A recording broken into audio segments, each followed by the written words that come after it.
जब प्रयागराज महाकुंभ के दौरान साधु का रूप धारण कर आया एक आतंकवादी, और फिर जो हुआ उसे देख सबके रोंगटे खड़े हो गए। महाकुंभ भारत का सबसे बड़ा धार्मिक समागम करोड़ों श्रद्धालुओं को एक साथ लाता है। इस मेले में साधु संतों का एक अलग ही समूह होता है जो अपनी तपस्या और ज्ञान के लिए जाने जाते हैं। लेकिन इस भीड़ में कुछ ऐसे लोग भी होते हैं जो धर्म के नाम पर लोगों को ठग रहे हैं, और ऐसा ही हुआ प्रयाग में महाकुंभ मेले के दौरान। दरअसल जब हजारों श्रद्धालु गंगा नदी में डुबकी लगा रहे थे और साधु संत अपने शिविरों में भजन कीर्तन कर रहे थे, तो इसी बीच एक साधु ने भीड़ में एक अजीब व्यक्ति को देखा जो साधु के भेष में था, लेकिन उसकी आँखों में एक चालाकी झलक रही थी।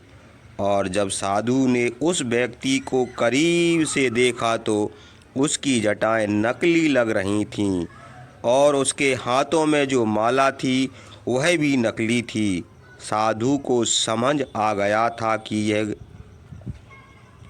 व्यक्ति कोई साधारण साधु नहीं है, वो एक ठग है जो लोगों को धोखा दे रहा है। साधु ने उस व्यक्ति से बात करने का फैसला किया और उससे पूछा, महाराज आप कहाँ से आए हो? तो नकली साधु ने जवाब दिया, मैं हिमालय से आया हूँ, मैं यहाँ तपस्या करने के लिए आया हूँ।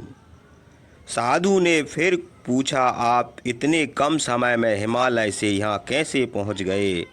तो नकली साधु घबरा गया और वह कुछ नहीं बोल पाया। साधु ने कहा, मुझे पता है कि तुम कौन हो, तुम एक आतंकवादी हो। कुछ ही देर बाद साधु संतों का एक समूह उसके चारों ओर इकट्ठा हो गया, लेकिन कोई नहीं जानता था कि यह साधु दरअसल एक आतंकवादी है। साधु के रूप में दाखिल होने के लिए उसने न केवल साधु के वस्त्र धारण किए थे, बल्कि उसकी चाल ढाल भी वैसी ही थी। और वह अकेला साधु नहीं था, बल्कि ऐसे कई नकली साधु महाकुंभ में मौजूद थे जो किसी खास मकसद से आए हुए थे। उसने साधु बनने के लिए सफ़ेद धोती, रुद्राक्ष की माला और लंबी दाढ़ी लगाई हुई थी। वह अन्य साधुओं के बीच में घुसपैठ करने में सफल रहा।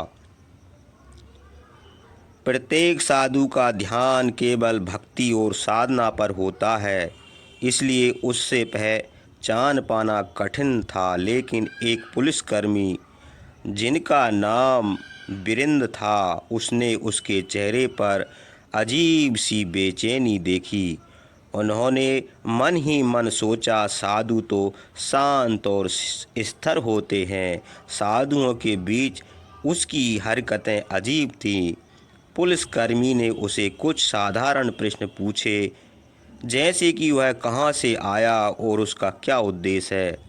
आतंकवाद ने झूठी कहानी बनाई, लेकिन वीरेंद्र का अनुभव उसकी झूठी कहानी में छेद खोजने में सक्षम था। दरअसल यह कोई आम साधु नहीं थे, बल्कि खतरनाक आतंकवादी थे जो महाकुंभ में एक बड़ा हमला करने की साजिश रच रहे थे।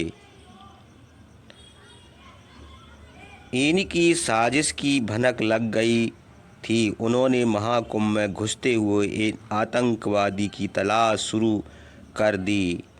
दिन रात एक करके खुफिया एजेंटों ने मेला में घूम घूम कर संदिग्ध गतिविधियों पर नज़र रखी और आखिरकार उनकी मेहनत रंग लाई। उन्हें कुछ संदिग्ध साधु मिले। इन साधुओं की गतिविधियों पर गहराई से नज़र रखने के लिए खुफिया एजेंटों का पता चला कि यह साधु वास्तव में आतंकवादी है। वे महाकुंभ के दौरान मेले में भीड़ भाड़ वाले इलाके में कोई योजना बना रहे थे।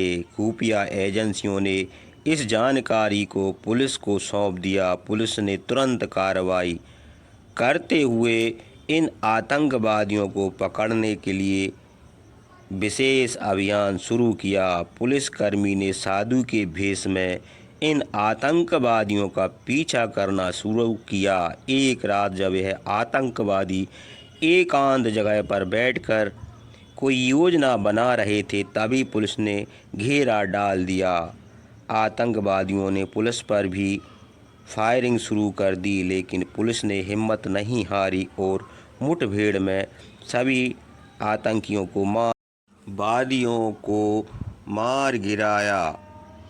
इस घटना के बाद महाकुंभ की सुरक्षा और भी कड़ी कर दी गई। पुलिस ने मेले में हर कोने पर नज़र रखने के लिए अतिरिक्त सुरक्षा बल तैनात किए, साथ ही सभी श्रद्धालुओं की जांच भी की गई।